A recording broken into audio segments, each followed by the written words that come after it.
Hello दोस्तों, तो आज हम लोग बात करने वाले हैं डच कंपनी के बारे में। इसके पहले हमने पुर्तगाली के बारे में डिस्कस किया था और इस वीडियो में डच कंपनी से संबंधित जितने भी PYQ है उस वीडियो के लास्ट में हम लोग डिस्कस करेंगे। तो डच कंपनी के बारे में बात करें तो इसकी स्थापना हॉलैंड नीदरलैंड में हुई थी, जो कि यूरोप में सबसे ऊपर में देख सकते हैं नीदरलैंड, वहां पे है नीदरलैंड, वहीं इसकी स्थापना हुई थी। यह एक सहकारी कंपनी थी, मतलब कि प्राइवेट और गवर्नमेंट दोनों का मिला हुआ रूप था। डच कंपनी का जो नाम था वो बेरिंगे ओस्ट इंडिसे कंपनी था और इसकी स्थापना हॉलैंड नीदरलैंड में हुई थी। यह एक 17 सदस्यीय बोर्ड, मतलब इस कंपनी में 17 सदस्य थे, है ना, वही इसका स्थापना किया था। डच सरकार तो कहाँ थी? नीदरलैंड में। तो डच सरकार जो थी उसका कंपनी पर पूरी तरीके से नियंत्रण था। उसने कंपनी को युद्ध करने, संधि करने, क्षेत्र का विस्तार करने का अधिकार दिया था, है ना। इस पर डच सरकार का कंपनी पर क्या था? नियंत्रण था। और यह एक सहकारी कंपनी थी, हमने आपको बता दिया था। डच कंपनी का मुख्यालय की बात करें तो यह यहाँ पे इंडोनेशिया है ना, दक्षिण, है ना, दक्षिण पूर्व में यहाँ पे इंडोनेशिया एक देश है, इस यहीं पे बाटविया है। तो बाटविया में इसका मुख्यालय था डच कंपनी का। उसी के प्रति यह उत्तरदायी थी या जवाबदेह थी। अगर इसका बात किया जाए, प्रथम डच नागरिक कॉर्नेलिस हाउटमैन 1595-96 में यह भारत आता है, 1595-96 में। और अगर इसकी कारखाने की बात करें तो सबसे पहला कारखाना इसने 1605 ईस्वी में मसूलीपट्टनम में लगाया था। जैसे कि ये इंडिया का मैप है तो ये केरल है, ये तमिलनाडु है, ये आंध्र प्रदेश आप देख रहे हैं। तो प्रथम व्यापारिक केंद्र मसूलीपट्टनम में 1605 ईस्वी में। उसके बाद 1610 ईस्वी में पुलिकट में लगाया था, जो कि तमिलनाडु में है। फिर उसके बाद 1616 में सूरत में लगाया था। फिर उसके बाद 1624 ईस्वी में पांडिचेरी में अपना व्यापारिक केंद्र की स्थापना करता है, जिसे आगे चलकर 1672-73 में फ्रांसीसियों ने इस पर अधिकार कर लिया। किसने अधिकार कर लिया? फ्रांसीसियों ने इस पर अधिकार कर लिया 1672-73 में। और डच कंपनी की बात करें तो जैसे पुर्तगालियों ने सबसे ज्यादा निर्यात किसका किया था? मसालों का किया था। तो डच कंपनी ने सबसे ज्यादा निर्यात वस्त्रों का किया था। वस्त्र निर्यात को इसने सर्व प्रमुख वस्तु बना दिया, सर्व प्रमुख वस्तु बना दिया। और बेदारा के युद्ध में 1759 में बेदारा का युद्ध होता है। 1759 ईस्वी में बेदारा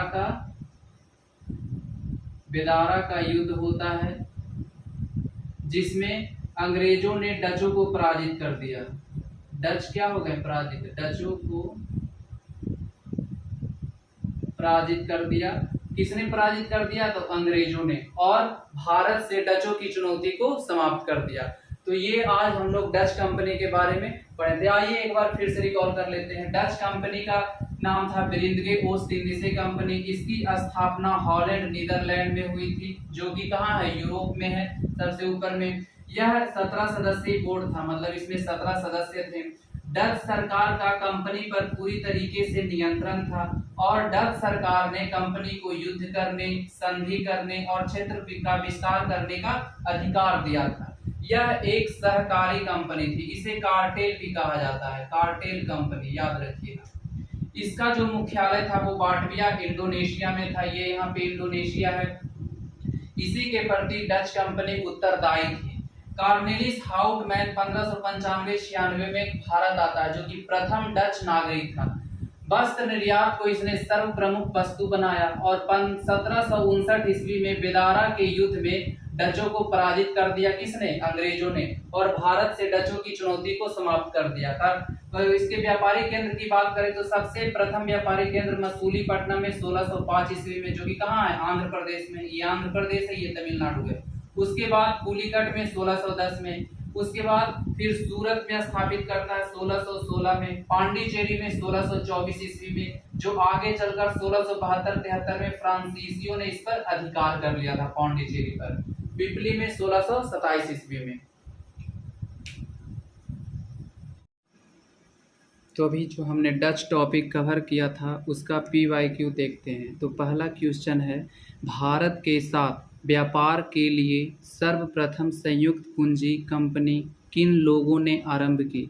ऑप्शन है पुर्तगाली, डच, फ्रेंच, डेनिश। तो इसका ऑप्शन हो जाएगा डच, कि डच ने सबसे पहले संयुक्त पूंजी कंपनी का आरंभ किया था। ये देखिए IAS प्री में पूछा गया है, 1994 में पूछा गया है, 1994 में। अगला क्वेश्चन है कि निम्नलिखित कथनों में से कौन सा एक सही है? पहला है, आधुनिक कोची भारत की स्वतंत्रता तक डच उपनिवेश था। तो ये गलत हो जाएगा, ये नहीं है। दूसरा है, डचों ने पुर्तगालियों को पराजित किया और आधुनिक कोची में उन्होंने फोर्ट विलियम का निर्माण किया। ये सही बात है कि पुर्तगाली के बाद कौन आया था? डच आया था। तो डचों ने ही पुर्तगालियों को पराजित करके कोचिन पर अपना अधिकार कर लिया था और फोर्ट विलियम का निर्माण किया था। इसका देखिए अगला ऑप्शन भी देख लेते हैं कि आधुनिक कोची पहले डच उपनिवेश था जिस पर बाद में पुर्तगालियों का अधिकार हो गया। ये गलत हो जाएगा। फिर है डी में, आधुनिक कोची कभी भी ब्रिटिश उपनिवेश का भाग नहीं था। ये भी गलत हो जाएगा। ये IAS प्री 2005 में पूछा गया है क्वेश्चन है। तो देखिए एक्सप्लेनेशन में है, डचों ने पुर्तगालियों को पराजित कर आधुनिक कोचिन को फोर्ट विलियम का निर्माण कराया था। तो यही 2 क्वेश्चन था जो कि डच में पूछा गया था। धन्यवाद।